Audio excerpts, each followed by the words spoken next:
So that's how the Raker of Solnari was born.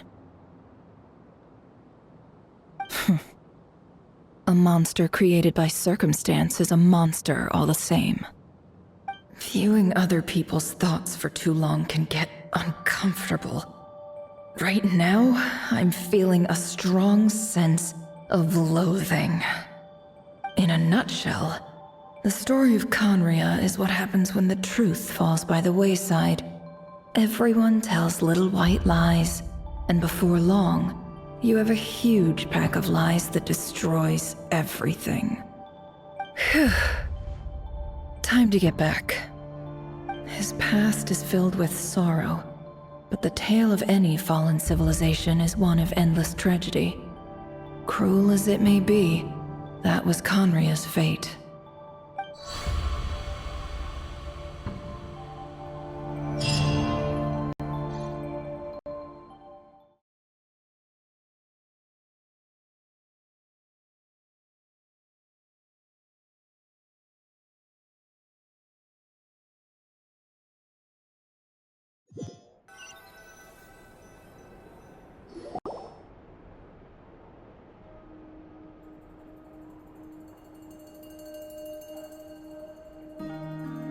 Everyone, I'm back. Can I get a standing ovation? Never! How are you holding up? Feeling okay? She's fine. Boss is a pro. Yes, I'm fine. You will have seen the events of Rarir's life through my thoughts. It's now clear that he is just a regular nobody, driven by personal tragedy, as he said himself. I mostly agree. There's only so much we can know about him from his memories alone, but they did give us a clear glimpse into his life in Conria. However, I would not consider Rarir to be a nobody. He was deeply involved in the events of that era. Yet, when the catastrophe of a generation strikes, nobody is safe. Sounds to me like you're speaking in riddles again. Is this you urging me not to abandon the people of Nodcry in their hour of need? That's not what I meant. Although I do hope you choose to remain a part of the plan. Without you, the mission ahead will be all but impossible. Then try to remember that I respond better to the carrot than the stick, and I don't appreciate being bossed around. Now, as for you, Missy, you were excellent. You stuck to the rules of the ceremony and kept your mouth shut the entire time. Bravo. Cool. So, can you fill me in on the deets now? Most of what I saw went right over my head. Patience. You'll hear the whole story, don't you worry. But let's meet up with the others first. It will save me narrating it twice.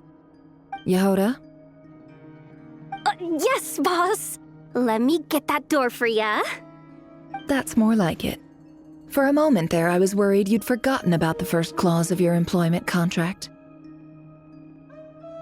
Forgive my curiosity, but what does the first clause say? It says I gotta do the annoying stuff that boss is too lazy to do for herself. Like opening the door, pouring the tea, yada yada. Is that right? If something is in the contract, it's because she willingly agreed to it. Rest assured that the Curatorium abides by the very strictest of labor policies. You don't seriously think I'm cruel enough to treat her like my slave? In any case, I've hardly shied away from my share of the work today. Hope I don't catch Flintz and Varka lounging about in their chairs, enjoying a leisurely cup of tea. There's nothing I dislike more than other people enjoying themselves while I'm hard at work.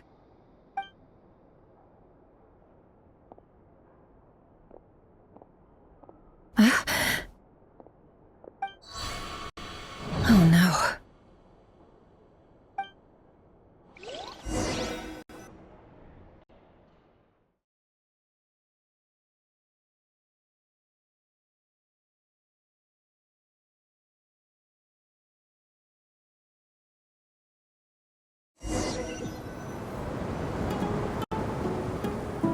Sorry to disturb you, but we seem to have run into some trouble. Evidently so.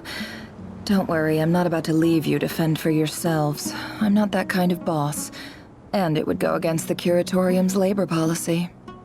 I'm sorry. What did you hear me say? I wasn't talking about labor policy. Wait. How long have I been standing here? Not long. You just appeared by the door a moment ago.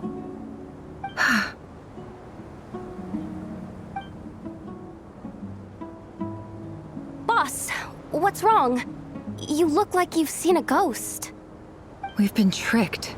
We never left at all.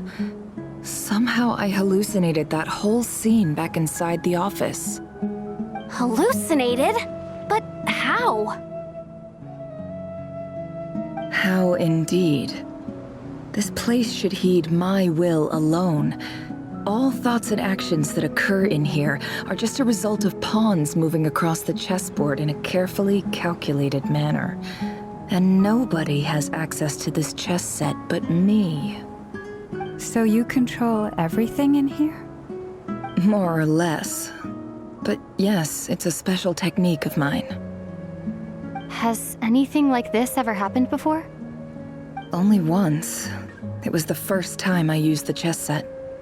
Is there any similarity between what happened then and what's happening now? I suppose my thoughts are a little turbulent, which was also the case my first time. Is there anything I can do to help?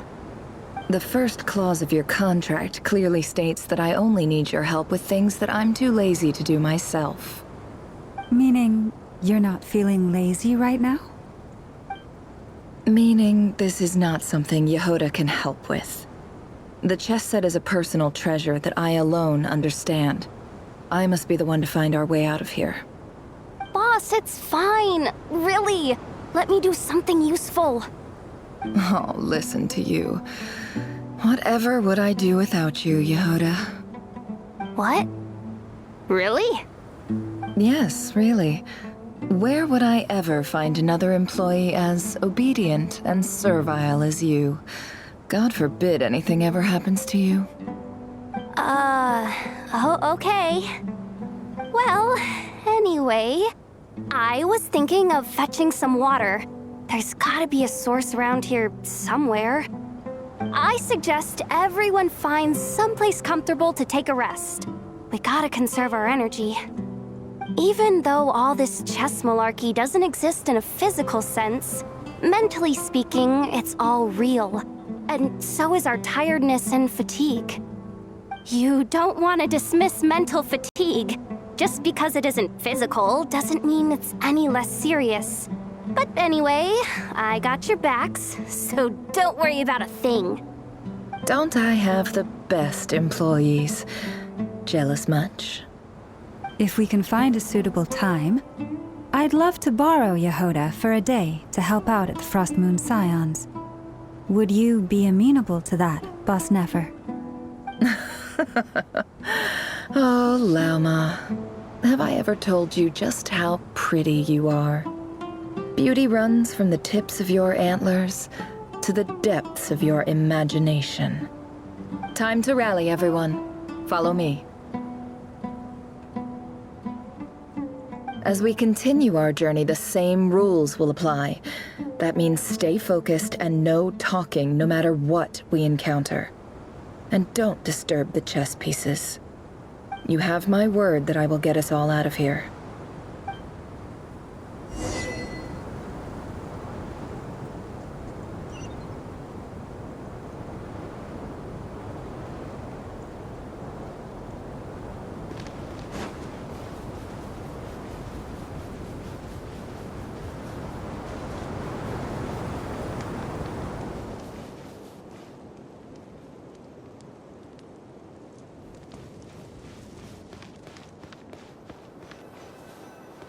This place looks familiar. That's not a good sign. There's someone up ahead. Time for a little chat.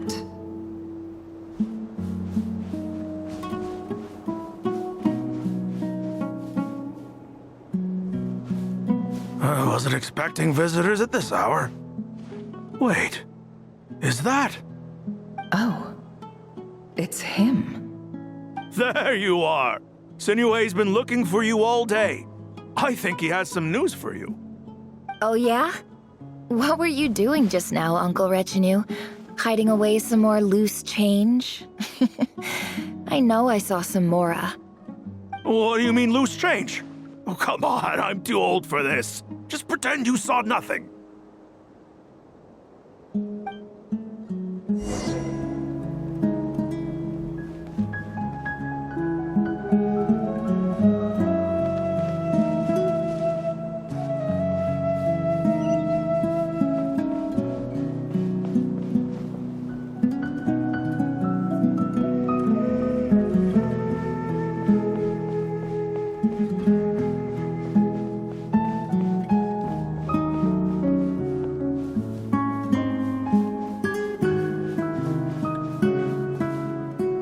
Hey, kid.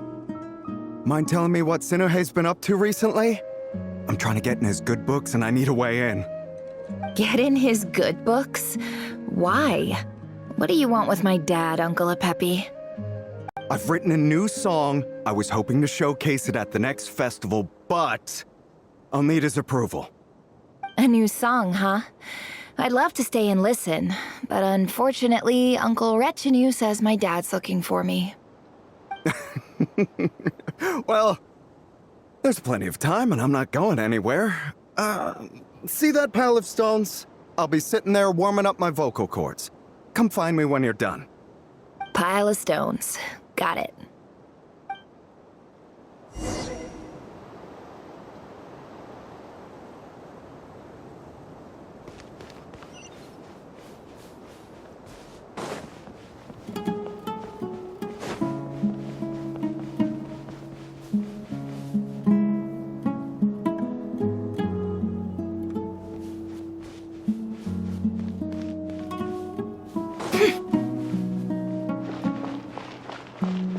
Hi, Dad.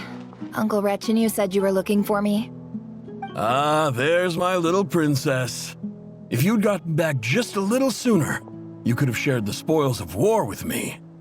Spoils of war? Who were you fighting against, Dad? It was just a figure of speech. The aftermath of a sandstorm is no time to be waging war. I was talking about our war against thirst. I went out to fix our water supply problem, and now I'm back. Which means... We have a well again! That's right. I found a new one and brought back as much water as I could carry. It should last us for a good while. If it wasn't for these blasted sandstorms, our wells wouldn't be caving in. You wouldn't be spending all your time out searching for new water sources. As the chief of our tribe, I'm supposed to be leading us out of hardship and poverty, onto better things. You know how prosperous our ancestors were. I've told you all the stories. And look at us now, squeezed into these hovels. No one would choose this, if it wasn't for the endless wars over the years. But things are looking up. I started working with some folks from the academia a few months back. They gave me some contacts in return for my assistance in the desert. So you're the academia's helper now? Special ambassador, they call it. Think of it as a partnership. It's nothing bad, okay? We've been isolated here in the desert for too long. Seeking opportunities elsewhere is the best thing for us, and the fastest way to progress. So, do you get anything good out of being a special ambassador? Of course. My luck's improving all the time. One day, I swear I'm gonna lead us out of this place. We'll find somewhere new. Somewhere better.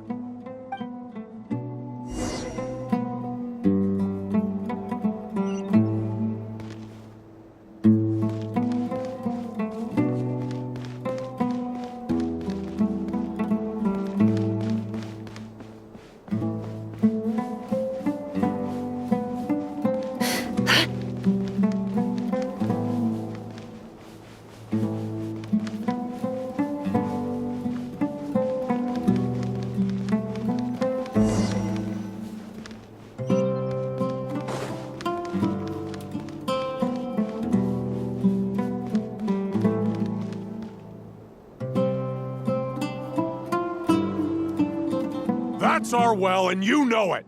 You stole from us. Well, you've gone from chief to thief, and now you have to face the consequences.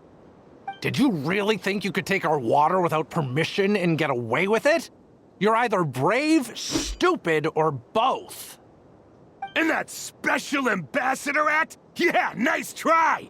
We spoke to the academia. They said it was all news to them. You're a liar and a cheat!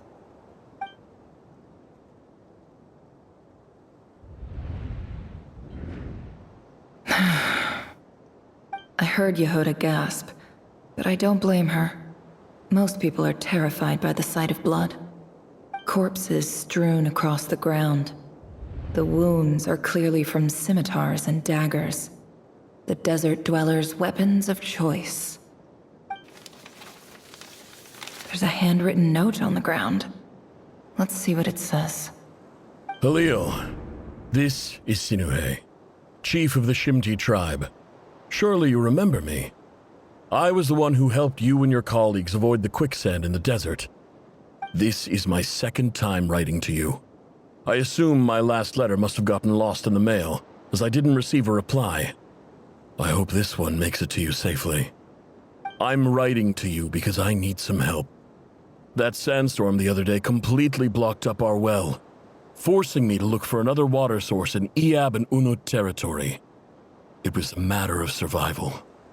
Praise the gods. The well of the Iab tribe was intact. It was my last resort. I drew what water I could and left, but not without being spotted. I fear they will retaliate. You told me to write to you if I ever needed help. You said you'd be my ally in the academia. I urgently need you to formally recognize my title of Special Ambassador and send some of your people to assist me for a few days. It's the only way I can convince them that this was the academia's decision and prevent them from retaliating. This is an emergency. Please send help as soon as possible. Looks like this letter never got sent. The writer died a grisly death, and the letter was trampled into the ground. It's badly defaced. Some parts are barely legible. What a ridiculous lie the surviving Shimti tell. Their whole village was butchered over a sip of water.